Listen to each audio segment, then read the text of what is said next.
Hello students, welcome to the Tap Hand Learners channel. This is the 8th and the last part of the National Income Unit.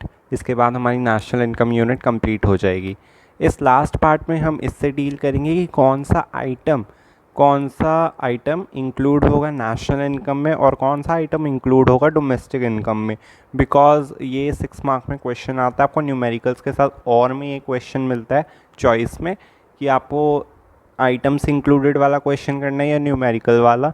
Items included generally students को starting में थोड़ा hard लगता है, but when you practice it तो ये भी आपके tips में हो जाएगा कि डोमेस्टिक इनकम मतलब डोमेस्टिक टेरिटरी में जो काम हुआ है वो आएगा, और नेशनल इनकम जो नॉर्मल रेजिडेंट ने किया है.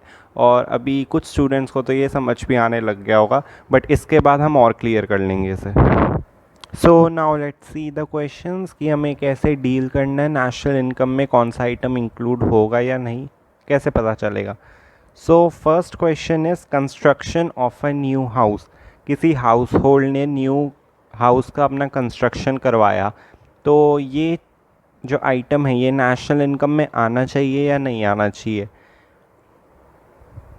सम ऑफ यू में से yes and some of you में से no, but the final answer की येस, ये construction of a new house item include होगा नेशनल इनकम में. इसका रीज़न ये है क्योंकि ये प्रोडक्शन को कंट्रीब्यूशन कर रहा है, प्रोडक्शन हो रहा है यहाँ पे गुड्स और सर्विसेज का, और इन्वेस्टमेंट का भी पार्ट है.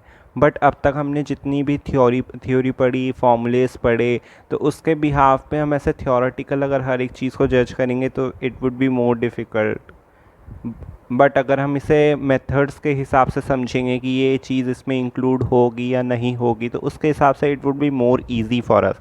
Like construction of a new house. So अगर आप एक्सपेंडिचर मेथड को याद करते हो तो उसमें हमने एक चीज़ पढ़ी थी GDCF, that is gross domestic capital formation. उसका फिर एक और पार्ट था अंदर ग्रॉस फिक्स्ड कैपिटल फॉर्मेशन. उसके फिर फर्दर 3 पार्ट थे जिसमें से एक था ग्रॉस रेजिडेंशियल कंस्ट्रक्शन इन्वेस्टमेंट, कुछ ऐसा जिसमें हाउस होल्ड जो है अपने न्यू हाउसेस को बिल्ड करने के लिए एक्सपेंडिचर इंकर करता है. तो इसका मतलब वो GDCF में आएगा. Construction of a new house GDCF में आएगा, और GDCF एक्सपेंडिचर मेथड में इंक्लूडेड होता है. It means construction of a new house will be included in national income because it is a part of gross residential construction investment, that is GDCF. So yes, it will be included GDCF. It includes in GDCF. Okay, so I hope पहला part आपको clear है. This would be clear to you. Second देखते हैं हम. Second is winning of lottery prices और contest और other windfall gains. So think and tell, it will be included or not. The final answer is that it will not be included because it is a part of transfer payment, you can say. क्योंकि ये एक transfer payment है, इसमें कोई productive service, productive benefit नहीं हो रहा है. और यू कैन ऑल्सो से कि यहाँ पे एक वर्ड लिखा हुआ है विंड फॉल गेन. और अगर किसी स्टूडेंट ने ध्यान से पढ़ा होगा तो इनकम मेथड के प्रिकॉशंस में आता है कि windfall gains are not included in national income. तो अगर आपको वहाँ पढ़ के भी अगर हिंट मिल जाएगी so it would be more beneficial कि विंडफॉल गेन्स है, कोई प्रोडक्टिव सर्विस नहीं हो रही, ना कोई प्रोडक्टिव बेनिफिट हो रहा है. ऊपर से सेकंड चैप्टर में हमने पढ़ा था कि जो फैक्टर इनकम है वो इंक्लूड होती है, लेकिन ट्रांसफ़र इनकम इंक्लूड नहीं होती नेशनल इनकम में. तो आपको वैसे ही पता चल जाएगा. So no, it is a part of transfer income कह दो, या windfall gains are not included, दोनों एक ही बात है. So second, I hope this would be clear to you. Now third question is increase in the prices of stock lying with the trader. एक trader के पास जो स्टॉक पहले से ही रखा हुआ है उसके प्राइस इंक्रीज हो गए हैं, तो ये इंक्लूड होगा या नेशनल इनकम में इंक्लूड होगा या नहीं होगा. So the answer will be no, because ये जो स्टॉक रखा हुआ है ट्रेडर के पास ये पहले का ही है. This is not the moment in which they were produce. यहाँ पे लिखा हुआ है कि स्टॉक का प्राइस इंक्रीज़ हो गया जो ट्रेडर के पास पहले से ही था, तो इसका मतलब वो अभी तो प्रोड्यूस नहीं हुआ है, कोई flow of goods and services में एडिशन नहीं हो रहा है और उसका प्राइस बढ़ गया. यू कैन ऑल्सो रिलेट कि जैसे हमने पढ़ा था कि सेकेंड हैंड गुड्स का जो सेल परचेज़ है वो इंक्लूड नहीं होता, पर उस पर जो कमीशन होता है वो सब इंक्लूड होता है. तो ऐसे ही ये जो ट्रेडर के पास जो स्टॉक था, इसमें ये तो अभी प्रोड्यूस हुआ नहीं है और ना ही इस पर कोई ब्रोकरेज कमीशन वैसे तो लग नहीं सकता क्योंकि ये स्टॉक है। सो आप ऐसे भी समझ सकते हो कि ये इंक्लूड नहीं होगा नेशनल इनकम में, because it does not add to current flow of goods and services. Okay, so now I hope this would be clear to you. Fourth question is national debt interest या interest on public debt. तो जो national debt interest होता है या जो public debt पे हम interest देते हैं, क्या वो इंक्लूड होगा नेशनल इनकम में या नहीं? So the answer would be no, because national income में जब हम इनकम मेथड कर रहे थे तो हमने पढ़ा था कि इंटरेस्ट इनकम में क्या इंक्लूड होता है। इंटरेस्ट इनकम में उसी लोन का इंटरेस्ट इंक्लूड होता है जो लोन प्रोडक्टिव पर्पसेस के लिए दिया हो। इसका मतलब कि जो इंटरेस्ट कंज्यूमर दे रहे हैं फॉर कंजम्पशन पर्पसेस और जो गवर्नमेंट दे रही है ऑन पब्लिक डेट, ये हमने लाइन पढ़ी थी। और एक जो इंटरेस्ट जो एक फर्म दूसरी फर्म को दे रही है वो इंक्लूड नहीं होगा। तो इसका मतलब जो इंटरेस्ट गवर्नमेंट दे रही है ऑन पब्लिक डेट वो तो नहीं होगा, तो सिंपली लिख देंगे no, it will not be included in national income. Reason में लिख देंगे कि interest paid by the government on the public debt and this will not be included in interest income. Next fifth question is rent free house given to an employee by an employer। एक employer ने अपनी employee को rent free house provide किया, rent free house दिया, so it will be included in national income or not? So the final answer is कि it will be included in the national income because ये जो है rent free house it is a part of COE, but COE में कौन सा part? So COE में this will be a part of wages in kind. Wages in kind में आता है rent free house, free medical facilities और भी बहुत सारी चीज़ें आती हैं। तो this will be included in national income as it is a part of COE, wages in kind. आप इसमें ये लिख सकते हो। Sixth question is profit earned bye the branches of a foreign bank in India. So इसका meaning है कि जो इंडिया में जो फॉरेन कंट्री का बैंक है उसने जब प्रॉफिट अर्न किया तो वो क्या इनकम में इंक्लूड होगा या नहीं होगा? So the answer is no, because it is a part of factor income paid abroad. क्योंकि अगर कोई फॉरेन कंट्री का बैंक इंडिया में है तो हम उसे फैक्टर इनकम पे करेंगे फॉर देयर फैक्टर सर्विसेज, क्योंकि वो इंडिया में लाई कर रहे है ना। बट अगर ये अभी हम डोमेस्टिक इनकम का कॉन्सेप्ट नहीं ले रहे हैं, अगर आपको लग रहा है कि डोमेस्टिक टेरिटरी में है तो वो हमारा हुआ क्योंकि वो बैंक है, क्योंकि अगर एम्बेसीज वगैरह होती तो अगर हमारी कंट्री में भी है तो भी वो फॉरेन कंट्री को ही बिलोंग करती। बट ये बैंक है और बैंक्स, कंपनीज़, ऑफिसेज ये जो होते हैं अगर वो डोमेस्टिक टेरिटरी में ही होते हैं तो वो डोमेस्टिक इनकम में ही आएंगे। फ़िलहाल हम नेशनल इनकम की बात कर रहे हैं तो ये इंक्लूड नहीं होगा नेशनल इनकम में, because it is a part of factor income paid abroad. हम फैक्टर इनकम दे रहे हैं इन्हें for their factor services in India, इसकी वजह से ये नेशनल इनकम में इंक्लूड नहीं होगा। Okay, I hope this would be clear to you. Seventh question is purchases by foreign tourist. Foreign tourist ने परचेजेस करी तो वो क्या इंक्लूड होगी नेशनल इनकम में या नहीं होगी?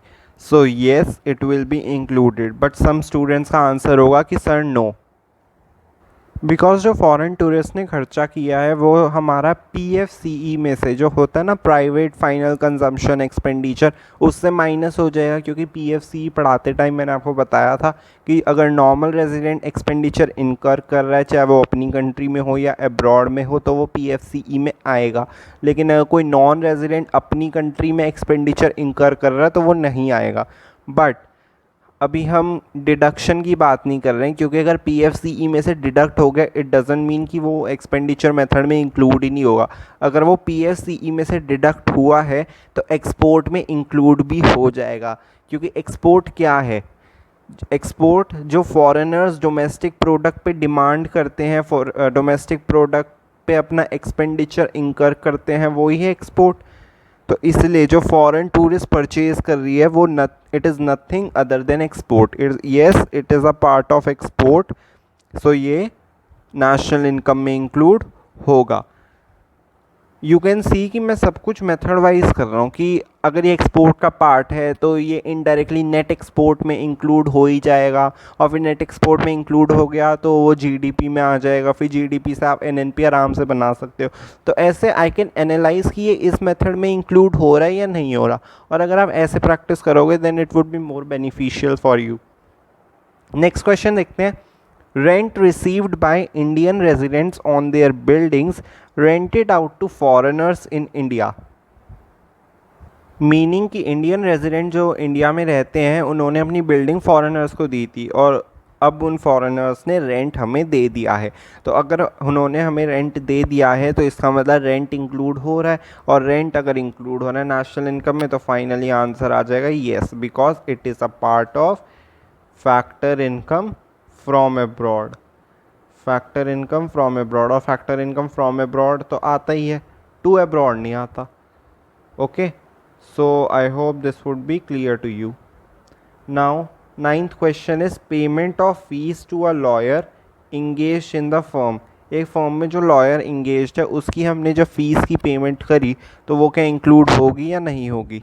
सम स्टूडेंट्स में से कि ये येस होना चाहिए because it is a part of factor income. Lawyer ने फर्म में कुछ ना कुछ कंट्रीब्यूशन तो दिया ही होगा कि जिसकी वजह से उसे पेमेंट करी जा रही है, फीस पे करी जा रही है, सो ये फैक्टर इनकम का पार्ट है तो ये इंक्लूड होगा। और कुछ बच्चे शायद कहें नो है, तो the final answer is no. इसका आंसर ये है कि अगर आप देखो कि ये एक इंटरमीडिएट एक्सपेंडिचर है, जो पेमेंट ऑफ फीस है वो एक इंटरमीडिएट एक्सपेंडिचर है। बट अब ये इंटरमीडिएट एक्सपेंडिचर कैसे है, तो वो इसलिए है क्योंकि अगर यहाँ पर एक प्रोडक्शन यूनिट जो कि फर्म है और दूसरी प्रोडक्शन यूनिट यानी कि लॉयर है, वो एक दूसरे से सर्विसेज एक्सचेंज कर रहे हैं, मतलब there is a purchase of services, उन दोनों के बीच में सर्विसेज परचेज सेल हो रही है या एक्सचेंज हो रहा है, तभी तो। या मैं इसको समझाने के लिए आपको एक एग्ज़ाम्पल देता हूँ कि अगर मैं अर्न कर रहा हूँ और मेरे को अपना इनकम टैक्स फाइल करना है, और जिसकी वजह से मैंने एक सीए की हेल्प ली, तो अब जो मैं सीए से सर्विसेज ले रहा हूँ तो हमारे बीच भी एक्सचेंज ऑफ सर्विसेज हो रहा है। मैं अपनी फर्म का जो इनकम टैक्स है वो अपने सीए से लिखवा रहा हूँ या सीए से फाइल करवा रहा हूँ इनकम टैक्स रिटर्न्स। तो अब जो है यहाँ पे भी मेरी एक्सचेंज ऑफ सर्विसेज हो रही है, तो जब मैंने अपनी सीए को फीस दी तो it is an intermediate expenditure. और अगर आप वैल्यू एडेड मेथड पे देखो, जो आपने सबसे पहले मेथड पढ़ा था वैल्यू एडेड मेथड, उसका फॉर्मूला क्या होता है, value added is equal to value of output minus intermediate expenditure. It means जो आपने फीस दी है वो क्या है, इंटरमीडिएट एक्सपेंडिचर का ही पार्ट है, तो इंटरमीडिएट एक्सपेंडिचर डिडक्ट हो जाता है वैल्यू ऑफ आउटपुट में से।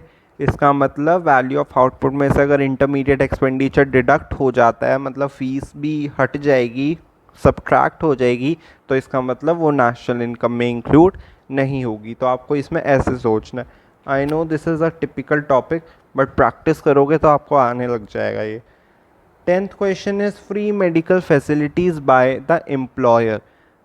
एक एम्प्लॉयर ने अपने एम्प्लॉय को फ्री मेडिकल फैसिलिटीज़ दी है, तो क्या ये इंक्लूड होगा। So the answer is yes, it will be included in national income, because ये जो फ्री की सर्विसेज हैं, ये जो फ्री मेडिकल फैसिलिटीज़ दे रखी है एम्प्लॉय एंड एम्प्लॉय को, they are part of compensation to employees. एक इसमें आ जाएगा free medical facilities, wages and salaries in kind में ही आएगा। Okay, 11th question is gift receive from abroad या एम्प्लॉयर। एम्प्लॉयर ने या अब्रॉड से गिफ्ट आया है तो वो इंक्लूड होगा या नहीं होगा। सो इसके लिए आप सेकंड चैप्टर को रेफ़र कर सकते हो कि ये सिंपली क्लियरली ये इसका आंसर नो है, because it is a part of transfer income.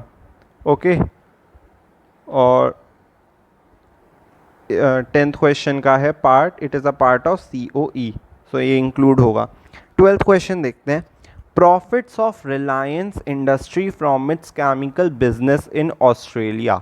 Reliance industries का जो केमिकल बिजनेस है ऑस्ट्रेलिया में, उससे उन्हें प्रॉफिट हुआ, उन्हें प्रॉफिट रिसीव हुआ, सो ये इंक्लूड होगा या नहीं। सो डेफिनेटली येस, ये इंक्लूड होगा, because it is a part of factor income from abroad. या मैं इसे ये भी लिख सकता हूँ, it is a part of FIF। मेरे पास स्पेस की प्रॉब्लम है, बट आपको पूरा लिखना है, factor income from abroad. 13 question is salaries received by Indian resident working in Russian embassy in India। This was the concept कि मैं आपको पहले बता रहा था कि देखो इस क्वेश्चन में क्या दे रखा है कि रशियन एम्बेसी है इंडिया में। अब रशियन एम्बेसी की बात की हुई है, अब रशिया की एम्बेसी इंडिया में है तो वो इंडिया की होगी या रशिया की होगी? ऑब्वियसली रशिया की, हमने सेकंड चैप्टर में पढ़ा था। तो अब वो अगर रशिया की एम्बेसी है और उसमें कोई इंडियन पर्सन या इंडियन रेजिडेंट काम कर रहा है और उसे सैलरी वहाँ से रिसीव होती है, तो वो इंक्लूड होगी या नहीं होगी नेशनल इनकम में? तो डेफिनेटली इंक्लूड होगी, बट क्यों? क्योंकि ये पार्ट है फैक्टर इनकम फ्रॉम अब्रॉड का। क्योंकि देखो रशिया की एम्बेसी है, हालांकि इंडिया में ही है लेकिन बिलोंग तो रशिया की है, बिलोंग तो वो रशिया से कर रही है। अब जो रशिया की एम्बेसी में, जो रशिया है उसकी जो एम्बेसी है, अगर उसमें कोई इंडियन पर्सन काम कर रहा है और उसे वहाँ से सैलरी मिल रही है, तो इनडायरेक्टली रशिया जो है वो इंडियन पर्सन को सैलरी दे रहा है। इसका मतलब अब्रॉड से सैलरी आ रही है, so it is a part of factor income from abroad. जबकि इसके ऊपर वाला केस देखते हैं, 12th क्वेश्चन में क्या था? रिलायंस इंडस्ट्री का एक बिज़नेस था, केमिकल बिज़नेस, वो था ऑस्ट्रेलिया में। अब आपको तो पता है कि ये जो इंडस्ट्री, कंपनी, ऑफिसेज, बैंक होते हैं, ये जहाँ लोकेट करते हैं वहीं की होते हैं। तो इसका मतलब रिलायंस इंडस्ट्री भले ही इंडिया की कंपनी है, लेकिन रिलायंस इंडस्ट्री का जो बिज़नेस है वो ऑस्ट्रेलिया में। अब हम डोमेस्टिक इनकम का तो कॉन्सेप्ट पढ़ नहीं रहे, हम नेशनल इनकम का कॉन्सेप्ट पढ़ रहे हैं। तो रिलायंस इंडस्ट्रीज़ जो है वो ऑस्ट्रेलिया को ही बिलोंग करेगी, क्योंकि ये इंडस्ट्री है और इंडस्ट्री से फ़र्क नहीं पड़ता, वो जहाँ पे होती है वो वहीं से ही बिलोंग करती है। तो रिलायंस इंडस्ट्री का जो बिज़नेस है वो ऑस्ट्रेलिया का है। अब ऑस्ट्रेलिया में जो प्रॉफिट रिसीव हुए हैं, ऑस्ट्रेलिया से जो हमें प्रॉफिट रिसीव हुए हैं, वो किसका पार्ट होगा? Factor income from abroad. कि ऑस्ट्रेलिया से इंडिया जो प्रॉफिट्स आ रहे हैं वो अब्रॉड से हमारे पास प्रॉफिट्स आ रहे हैं, तो वो पार्ट होंगे, it is a part of factor income from abroad. आपको ऐसे समझना है। Okay, so I hope 12 and 13 both would be clear to you. 14 question देखते हैं। Subsidized lunch serve to workers in a factory. Factory के workers को subsidize lunch serve किया गया, तो ये इंक्लूड होएगा नेशनल इनकम में या नहीं होगा? So it would be definitely included, क्योंकि ये क्या है? Yes, it is a part of compensation of employees, क्योंकि यहाँ पे वर्कर्स की बात कर रखी है। 15th question is old age pension. So old age pension क्या इंक्लूड होगी? ओल्ड एज पेंशन कभी भी इंक्लूड नहीं होती है नेशनल इनकम में, क्योंकि अभी ओल्ड एज पेंशन क्यों इंक्लूड नहीं होगी? क्योंकि जो पेंशन है वो अभी उनके, अगर कोई ओल्ड पर्सन है वो अभी काम तो नहीं कर रहा, सिर्फ उसे पेंशन मिले जा रही है, इसका मतलब उसके गुड्स और सर्विसेज के प्रोडक्शन में कोई कंट्रीब्यूशन नहीं है, वो काम ही नहीं कर रहा, लेकिन उसे पेंशन दी जा रही है, तो वो इंक्लूड नहीं होगी नेशनल इनकम में। ये क्या है? Transfer income. Okay, transfer income है, इसलिए ये इंक्लूड नहीं होगी नेशनल इनकम में, क्योंकि इसमें कोई कंट्रीब्यूशन भी नहीं हो रहा प्रोडक्शन ऑफ गुड्स और सर्विसेज का, इसलिए। 16th question is durable goods car purchased bye a house hold. एक कार हाउस होल्ड ने परचेज करी है, तो क्या वो इंक्लूड होगी नेशनल इनकम में या नहीं? अब आप इसे ऐसे भी समझ सकते हो कि हाँ, कार परचेज़ किया हाउस होल्ड ने, तो इसका मतलब एक्सपेंडिचर किसने इंकर किया? हाउस होल्ड ने। और ड्यूरेबल गुड पे किया है तो ये प्राइवेट फाइनल कंजम्पशन एक्सपेंडिचर में इंक्लूड होगा, डैट इज़ PFCE। बट आप इसे एक और तरीके से समझ सकते हो कि देखो, car purchase by a house hold, जैसे कि हमने सेकंड चैप्टर में पढ़ा था कि अगर हम हाउस होल्ड कोई कार परचेज करता है तो किस लिए करता है? For consumption, for final use. और फाइनल यूज़ के लिए अगर वो कार खरीद रहा है तो इसका मतलब it is a final good, और final good are always included in national income. कौन सा गुड इंक्लूड नहीं होता? वो इंटरमीडिएट गुड होता है जो इंक्लूड नहीं होता, फाइनल गुड तो होता है। सो yes, it is a part of PFCE ले लो या फाइनल गुड ले लो, रीज़न सही है। ओके, 17th क्वेश्चन देखते हैं। Profits earned bye an Indian bank from its branches abroad. अब हमने 12th क्वेश्चन देखा, 13 क्वेश्चन देखा, 17 क्वेश्चन भी सिमिलर है। सो आई होप कि इसका आंसर आप लोग सोचो। इसमें लिखा है कि इंडियन बैंक है, उसकी जो ब्रांचेस है वो जगह जगह है अब्रॉड में, जगह जगह प्लेसेस पे, बहुत सारी प्लेसेस पे लोकेट कर रखी हैं। तो इंडियन बैंक जो दूसरी अब्रॉड में ब्रांचेस है उसकी, वहाँ पे जो प्रॉफिट उन लोगों ने अर्न किया है तो वो नेशनल इनकम में इंक्लूड होगा या नहीं होगा? सो डेफिनेटली येस होगा। अगर आपका आंसर येस है तो बिल्कुल सही कि येस, बट इसका रीज़न ये है कि it is a part of factor income from abroad, क्योंकि इंडियन बैंक की ब्रांचेस जो है अब्रॉड में है, यानी कि जो बैंक है, मैंने आपको बताया था कि बैंक जहाँ पे होता है वहीं की डोमेस्टिक टेरिटरी में होता है, तो अब्रॉड की डोमेस्टिक टेरिटरी में तो वह अब्रॉड से ही बिलोंग करेगा। तो अब वहाँ से जो हमें प्रॉफिट आ रहा है तो वो क्या होएगा हमारा factor income from abroad, so इसलिए ये इंक्लूड होगा। Now 18th question, earnings of share holders from the sale of shares. Share holders की अर्निंग हुई कैसे? उन्होंने अपने शेयर्स बेच दिए, तो इंक्लूड होगा नेशनल इनकम में या नहीं? अगर आप याद करोगे इनकम मेथड में मैंने आपको बताया था कि sale of shares, bonds, debentures कभी भी नेशनल इनकम में इंक्लूड नहीं होते, क्योंकि ये मार्केट में एक्सचेंज होते रहते हैं, आज नहीं तो कल, कल नहीं तो परसों, तो ऐसे वो एक्सचेंज होते रहते हैं। इसमें कोई फाइनेंशियल क्लेम नहीं होता, कोई कॉन्ट्रीब्यूशन ऑफ गुड्स और सर्विसेज भी नहीं होता। सो डायरेक्टली इसका आंसर है no, because it is a mere paper claim, और फाइनेंशियल क्लेम भी कुछ नहीं है। There is not any financial claim, और आप इसमें ये भी लिख सकते हो कि कोई प्रोडक्शन नहीं है, financial claim and no production of goods and services. 19th question, expenditure on advertisement by a firm. एक फर्म ने एडवर्टीजमेंट किया तो वो क्या इंक्लूड होगा नेशनल इनकम में या नहीं होगा? So the final answer is no, कि वो इंक्लूड नहीं होगा, क्योंकि it is a part of intermediate consumption expenditure. हमने वैल्यू एडेड मेथड में पढ़ा था इंटरमीडिएट कंजम्पशन एक्सपेंडिचर, तो ये वही है, ये उसी का पार्ट है, एडवर्टीजमेंट जो हम करते हैं। Last is receipt from the sale of land. Land जब हम बेचते हैं तो उसकी जो पैसे आते हैं, जो उसकी हमें अमाउंट रिसीव होती है, तो क्या वो इंक्लूड होगी नेशनल इनकम में या नहीं? तो इसका answer think and tell. So I hope students में से नो, और आंसर भी नो ही होना चाहिए, क्योंकि जो लैंड है, land does not contribute to current flow of goods and services. आप कह सकते हो कि जो लैंड है वो current flow of goods and services में कंट्रीब्यूशन नहीं होता, क्योंकि लैंड तो बड़े सालों से बन रखा है, तो वो अभी की गुड्स और सर्विसेज में कैसे कंट्रीब्यूट करेगा? तो इसलिए it is a free gift of nature, और कंट्रीब्यूशन भी नहीं है कुछ प्रोडक्शन में, तो इसलिए ये इंक्लूड नहीं होगा। आई होप आपको समझ आ गया होगा कि नेशनल इनकम में कैसे इंक्लूड होएगी चीज़ें, एक्सक्लूड होगी। थोड़े बहुत एक्सेप्शंस होते हैं, जैसे कि वो payment of fees to a lawyer पढ़ा, और मैंने वो सीए के एग्जांपल से बताया था, बट आप प्रैक्टिस करोगे so you would be better in that also. So अब हम डिस्कस करेंगे कि डोमेस्टिक इनकम में कैसे आइटम्स इंक्लूड या एक्सक्लूड होते हैं। So let's begin. So now we will discuss items included या excluded in domestic income. Domestic income में कौन से आइटम इंक्लूड होनी चाहिए, कौन सी नहीं होनी चाहिए। So first is profit earned bye branches of foreign bank in India. किसने प्रॉफिट अर्न किया? जो फॉरेन बैंक था इंडिया में, उसकी ब्रांचेस में जो प्रॉफिट हुआ है वो रिसीव हुआ है। ओके, तो ये इंक्लूड होगा डोमेस्टिक इनकम में या नहीं होगा? अब समझने वाली ये बात है कि जो फॉरेन बैंक की ब्रांचेस हैं वो इनडायरेक्टली कहाँ लोकेट कर रही है? इनडायरेक्टली भी क्यों बोल रहा हूँ मैं, डायरेक्टली कहाँ लोकेट कर रही है? इंडिया में। इसका मतलब वो इंडिया की डोमेस्टिक टेरिटरी में है। अब इंडिया की डोमेस्टिक टेरिटरी में है तो इंडिया का ही अगर प्रॉफिट इंडिया में है और इंडिया का ही प्रॉफिट है, तो इसका मतलब वो डोमेस्टिक फैक्टर इनकम होगी या डोमेस्टिक इनकम में इंक्लूड होगी, है ना? बिकॉज प्रॉफिट जो है वो इंडिया के ही हैं, डोमेस्टिक टेरिटरी में ही है।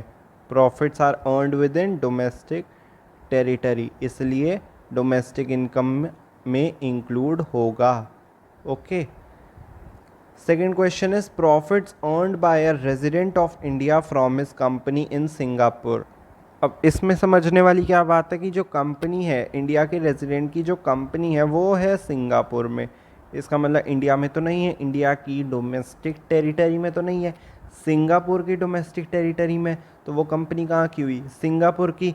तो जो उसका प्रॉफिट है वो भी कहाँ का हुआ, डोमेस्टिक इनकम में काउंट होगा, लेकिन किसकी डोमेस्टिक इनकम में, सिंगापुर की डोमेस्टिक इनकम में, इंडिया की डोमेस्टिक इनकम में काउंट नहीं हुआ क्योंकि कंपनी सिंगापुर में है। So no, it will not be included because the company is outside the domestic territory. Okay, so I hope first and second would be clear to you. Third देखते हैं, profits earned by a company in India which is owned by a non-resident। एक non resident बाहर का बंदा है कोई, India में अपनी कंपनी चला रहा है, तो उस कंपनी का जो प्रॉफिट होगा वो डोमेस्टिक टेरिटरी में आएगा या नहीं आएगा। वो डोमेस्टिक टेरिटरी में, फाइनल आंसर है कि येस, वो डोमेस्टिक टेरिटरी में आएगा। वाई, बिकॉज जो कंपनी है भले ही वो बाहर का बंदा चला रहा हो लेकिन डोमेस्टिक टेरिटरी में तो इंडिया की ही है, इसलिए डोमेस्टिक इनकम में तो आएगा ही आएगा। सो आई होप ये आपको क्लियर है, क्योंकि जो प्रॉफिट्स है वो इंडिया में ही अर्न हो रहे हैं, प्रॉफिट की जो अमाउंट है वो इंडिया में ही आ रही है, इंडिया में ही अर्न हो रही है, तो वो इंक्लूड होगा। दिक्कत नेशनल इनकम में आती है क्योंकि उसमें आपको सोचना पड़ता है कि ये डोमेस्टिक टेरिटरी में है या नहीं और ये कंपनी कहाँ की है। लेकिन डोमेस्टिक इनकम में डायरेक्ट होता है कि अगर ये डोमेस्टिक टेरिटरी में आ रही है, कंपनी, ऑफिस, बैंक जो भी है, तो वो डोमेस्टिक इनकम में आएगा। लेकिन अगर नेशनल इनकम होता है तो हमें ज़्यादा सोचना पड़ता है। लाइक इसी केस में देखते हैं, अगर ये क्वेश्चन जो है नेशनल इनकम में आ जाता कि profit earn by a company in India which is owned by a non resident, तो इसका आंसर नो होता। नो, अगर नेशनल इनकम का केस होता तो, स्टार मार रहा हूँ इसलिए, ये इसका आंसर नो होता, क्योंकि जो कंपनी है वो कौन ओन कर रहा है, नॉन रेजिडेंट। इंडिया में वो कंपनी ओन कर रहा है बाय अ नॉन रेजिडेंट, तो नॉन रेजिडेंट जो है वो अपना प्रॉफिट अपनी कंट्री में भेजेगा, और वो अपनी कंट्री में जब भेजेगा तो इंडिया के लिए वो क्या हो जाएगा, फैक्टर इनकम पेड अब्रॉड या फैक्टर इनकम टू अब्रॉड आप लोग कह सकते हो।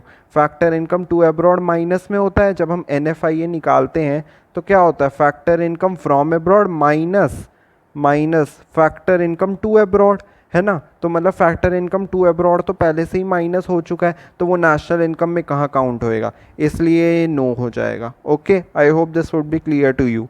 फोर्थ क्वेश्चन देखते हैं, profit earn by a branch of State Bank of India in Japan. अब देखो, जापान में स्टेट बैंक ऑफ इंडिया की ब्रांच है, मतलब वो जापान की डोमेस्टिक टेरिटरी में, तो वो डोमेस्टिक इनकम में इंक्लूड नहीं होगी क्योंकि वो आउटसाइड है, आउटसाइड द डोमेस्टिक टेरिटरी है State Bank of India. Okay, I hope this would be clear to you. Fifth question देखते हैं, rent received by an Indian from his building in London. Indian ने rent receive किया किस पे, building पे जो कि थी लंदन पे, तो क्या ये इंक्लूड होगा डोमेस्टिक इनकम में, think and tell. So the final answer is no, क्योंकि डोमेस्टिक इनकम में ये इंक्लूड इसलिए नहीं होगा क्योंकि जो बिल्डिंग है वो कहाँ है, outside the domestic territory. So I hope अब तक आपको क्लियर होती जा रही होंगी कि चीज़ें कि डोमेस्टिक इनकम वाला ज़्यादा ही ईजी है नेशनल इनकम से, बट ऐसा मैं डर भी क्रिएट नहीं करना चाहता, प्रैक्टिस करोगे तो सब ईजी लगेगा। Sixth question, compensation of employees to the residents of Japan working in Indian embassy in Japan. So इस क्वेश्चन में वो कह रहा है कि जो इंडियन एम्बेसी है ना जापान में, उसके जो जापान के रेजिडेंट है उनको हमने COE दिया, कॉम्पनसेशन ऑफ एम्प्लॉय, तो वो क्या इंक्लूड होगा डोमेस्टिक इनकम में, तो जी हाँ, डोमेस्टिक इनकम में तो डायरेक्टली इंक्लूड हो जाएगा, क्योंकि जो इंडियन एम्बेसी है वो कहाँ की डोमेस्टिक टेरिटरी में आएगी, इंडिया की ही डोमेस्टिक टेरिटरी में आएगी, डोमेस्टिक टेरिटरी ऑफ इंडिया में ही लोकेट करेगी जो इंडियन एम्बेसी है। बट अगर सेम केस अगर मैं नेशनल इनकम में लेके चलूँ, मैं यहाँ पे फिर स्टार डाल लूँ, तो आंसर हो जाएगा नो, क्योंकि आप डोमेस्टिक इनकम में भले ही इसे येस कर दो, मतलब डोमेस्टिक इनकम में भले ही आप COE को इंक्लूड कर दो, लेकिन जब आप नेशनल इनकम निकालोगे, नेशनल इनकम या आप NNPFC भी कह सकते हो, नेशनल इनकम निकालोगे तो आप NFIA माइनस कर दोगे, और NFIA जब आप माइनस कर दोगे तो इसमें फैक्टर इनकम टू अब्रॉड भी होगा, और factor income to abroad minus हो चुका होगा, और फैक्टर इनकम टू अब्रॉड में ही ये आएगा कॉम्पनसेशन ऑफ एम्प्लॉय, क्योंकि आप इंडियन एम्बेसी जो है जापान में वो कहाँ पे आएगी, इंडिया की डोमेस्टिक टेरिटरी में ही। अब जो इंडिया की डोमेस्टिक टेरिटरी में चीज़ है उसमें जो बाहर के लोग काम कर रहे हैं, जैसे कि रेजिडेंट्स ऑफ जापान बाहर के लोग हैं, तो वो हमारी इंडियन एम्बेसी में काम कर रहे हैं। तो जब हम उन्हें सैलरी देंगे तो हम उन्हें उनकी फैक्टर सर्विसेज का रिवॉर्ड देंगे या उन्हें फैक्टर इनकम पे करेंगे, तो वो क्या होएगी, फैक्टर इनकम पेड अब्रॉड। तो वो नेशनल इनकम कैलकुलेट करते हुए ऑलरेडी वहाँ पे माइनस हो चुकी होगी, इसलिए डोमेस्टिक इनकम में इंक्लूड हो जाएगा लेकिन नेशनल इनकम में इंक्लूड नहीं होगा। गाइज आई नो कि ये थोड़ा आपको समझने में शायद दिक्कत करे, सो मैं कह रहा हूँ कि अगर आपको कुछ भी दिक्कत लगे इस टॉपिक में, so you can ask me in the comment section. Please do not hesitate, do comment. Seventh question, rent received by an Indian resident from Russian embassy in India. So जो इंडिया में Russian embassy थी उसमें जो एक Indian resident है उसने rent receive किया है, तो क्या ये इंक्लूड होगा डोमेस्टिक इनकम में? So the answer is no, ये डोमेस्टिक इनकम में इंक्लूड नहीं होगा। Answer is, reason is outside the domestic territory, because Russian embassy है तो वो रशिया की डोमेस्टिक टेरिटरी में आएगी, हमारी डोमेस्टिक टेरिटरी में थोड़ी आएगी, तो इसलिए वो आउटसाइड द डोमेस्टिक टेरिटरी है, इसलिए डोमेस्टिक इनकम में इंक्लूड नहीं होगा। अब बात करें नेशनल इनकम की, तो ये नेशनल इनकम में इंक्लूड करेगा, क्योंकि जो रेंट है वो इंडियन रेजिडेंट रिसीव कर रहा है, तो it is a part of factor income from abroad, तो इसकी वजह से नेशनल इनकम आएगा। स्टूडेंट्स प्लीज़ रटना शुरू मत कर देना कि अगर डोमेस्टिक टेरिटरी में नहीं आएगा इसका मतलब नेशनल इनकम में आएगा, या डोमेस्टिक इनकम में आ रहा है तो नेशनल इनकम में नहीं आ रहा। It would create a mess for you. आप चीज़ों को समझो। आई नो थोड़ा बहुत एक्सेप्शंस होते हैं, जैसे वो पेमेंट ऑफ फीस वाला मैंने आपको बताया था, सो आप अगर प्रैक्टिस करोगे तो आपको समझ आ जाएगा, बट प्लीज़ चीज़ों को रटो मत। अब तो आप 12th में आ चुके हो and it would create a haphazard for you. 8th question, salaries to Indian residents working in Russian embassy in India. India में जो रशियन एम्बेसी है उस रशियन एम्बेसी में जो इंडियन रेजिडेंट्स काम कर रहे हैं उन्हें सैलरी दी है, तो ये बताओ डोमेस्टिक इनकम में इंक्लूड होगी या नहीं होगी? सो the answer would know, because same reason, outside the domestic territory, Russian embassy है तो रशिया में ही काउंट होगी। बात करें नेशनल इनकम की तो क्या होएगा, think and tell. So yes it will be included. क्या कि क्यों होगी काउंट? क्योंकि फैक्टर इनकम फ्रॉम अब्रॉड में इंक्लूड होगी national income. Okay. 9th, profits earned by Indian employees working in Pakistan embassy in India. India में जो पाकिस्तान एम्बेसी है ना उसमें जो इंडियन एम्प्लॉयज़ काम कर रहे हैं उन्होंने प्रॉफिट रिसीव किया है, वो प्रॉफिट अर्न किया है, तो बताओ डोमेस्टिक इनकम में इंक्लूड होगा या नहीं होगा? सो डोमेस्टिक इनकम में तो इंक्लूड नहीं होगा। Why? Outside the domestic territory. Okay, मैं डोमेस्टिक टेरिटरी को DT लिख रहा हूँ।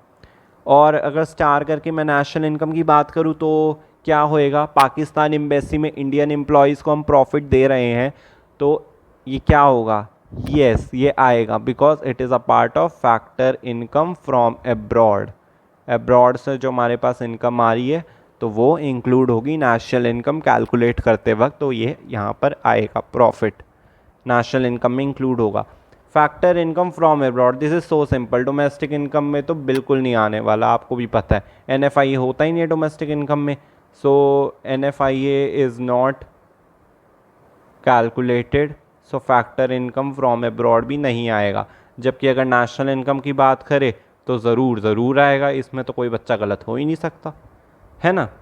Okay, so I hope this all would be clear to you. इसी के साथ हमारी national income and related aggregates जो यूनिट थी वो पूरी तरीके से कंप्लीट हो चुकी है। आप कॉन्सेप्ट्स को रिवाइज करिए and you will do wonders in exams. And if you have any doubts and queries, do comment. Students, if you like my lectures, please like, comment, share and subscribe my channel. Hit the bell icon so you will get notified. And if you want notes of macroeconomics as well as business studies of class 12, then go to the description box where you will get the link and follow my Instagram channel. Thank you so much. Bye. Have a nice day.